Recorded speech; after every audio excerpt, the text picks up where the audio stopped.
Uma coisa importante sobre a saúde mental e a saúde física, e que é necessário ser compreendido, é que as duas coisas se influenciam mutuamente.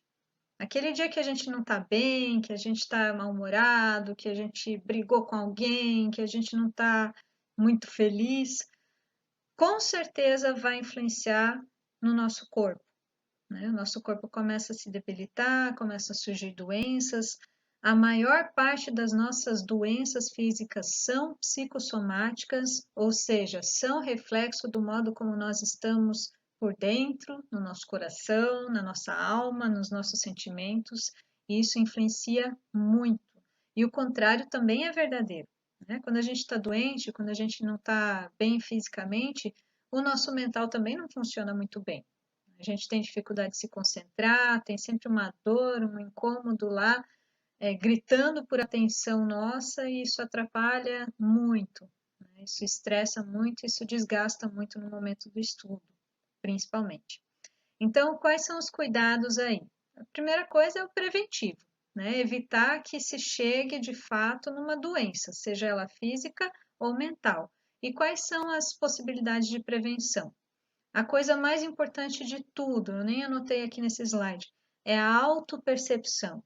É você ser capaz de perceber a si mesmo quando algo está te incomodando, seja da ordem física, seja da ordem mental, e imediatamente, assim que possível, conseguir resolver para você estar bem.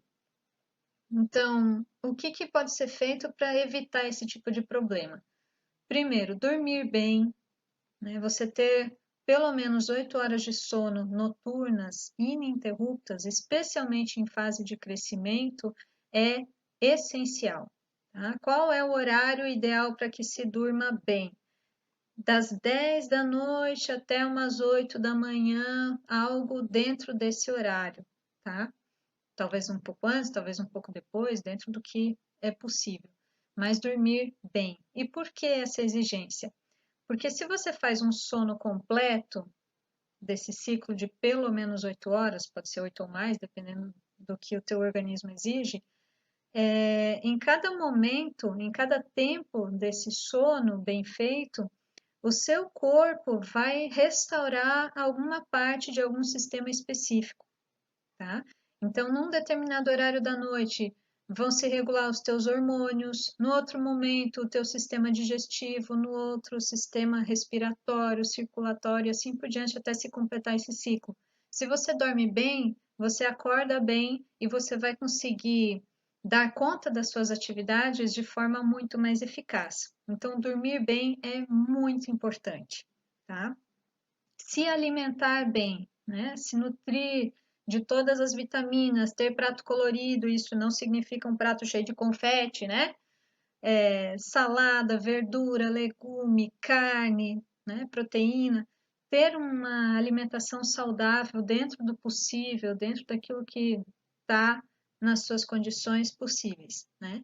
Mas sempre comer bem, pelo menos 3 refeições por dia. Né? Eu já tive alunos que não tinham nem organização de rotina de refeições dentro de casa, então isso é muito importante, né? Você ter um café da manhã, pelo menos um almoço e uma janta, mas ter de forma distribuída essas refeições e de forma saudável, tá?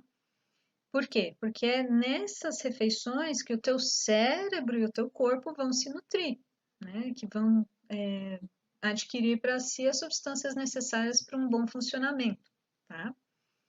E se exercitar bem, né? A gente nessa fase de pandemia tende ao sedentarismo de forma muito mais fácil do que antes, né? Então a gente tem que lutar contra isso, é a nossa tendência.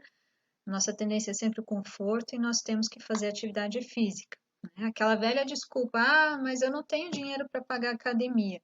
Exercício físico pode ser feito de graça em qualquer lugar, né? Basta pesquisar um pouquinho, ter um pouquinho de vontade, você vai achar exercícios que sejam adequados para você, certo? Então, tudo isso é extremamente importante. Dormir bem, se alimentar bem, se exercitar bem.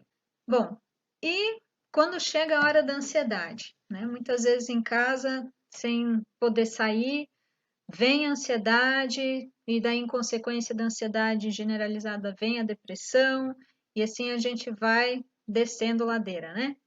Então, eu quero passar alguns exercícios que podem ajudar a evitar que a ansiedade chegue num patamar sem controle, né? Então, volto a falar, aqui o ingrediente mais importante é a tua autopercepção, é o teu autoconhecimento, é você ser capaz de conhecer a si mesmo, de se perceber, de notar em que momento você começa a ficar ansioso e lidar com essa ansiedade, né? Tem coisas ao nosso redor, nesse nosso mundo, na nossa sociedade, na nossa família, que a gente não tem controle. A gente tem que aprender a conviver com essas coisas, né? Então, existem aqui algumas técnicas que ajudam a lidar com essas coisas no dia a dia. Agora, tem outras coisas que dependem de você para conseguir dar conta, né? Tem coisas na nossa vida que nos levam a um grau de ansiedade e que daí, às vezes, sozinhos, a gente também não dá conta de resolver, né? Aí nós temos os profissionais da área da saúde mental disponíveis para isso.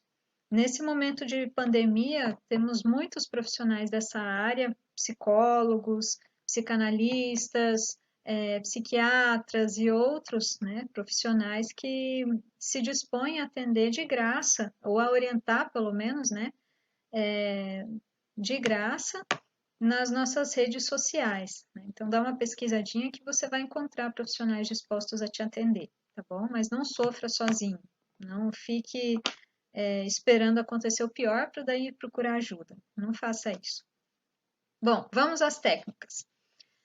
Uma das mais conhecidas são as técnicas de respiração. Vocês estão vendo aí o GIF de movimentos, né, das figuras geométricas. Você pode encontrar também esse mesmo GIF em aplicativos. E esse exercício é muito simples e muito fácil de fazer, né? Para tudo o que você está fazendo e acompanha esse desenho no momento de respiração, tá? Então, ó, você começa a respirar, se expande até parar a figura. A hora que ela está reduzindo, você expira, você põe o ar para fora pela boca, ok? Vamos tentar fazer uma vez? Então, vamos esperar diminuir aí. Vamos lá, ó. Respirando. Soltou. Percebeu que a tua mente já se arejou um pouco, já deu para se acalmar mais um pouquinho? Faça esse exercício pelo menos umas 4 vezes seguidas. Você já vai perceber uma melhora fantástica e imediata nessa sensação da ansiedade, tá? Por que que a ansiedade é ruim nesse momento de estudo da pandemia? Porque ela prejudica a tua função de foco, de concentração e de atenção. Então, você vai estar nadando contra a maré.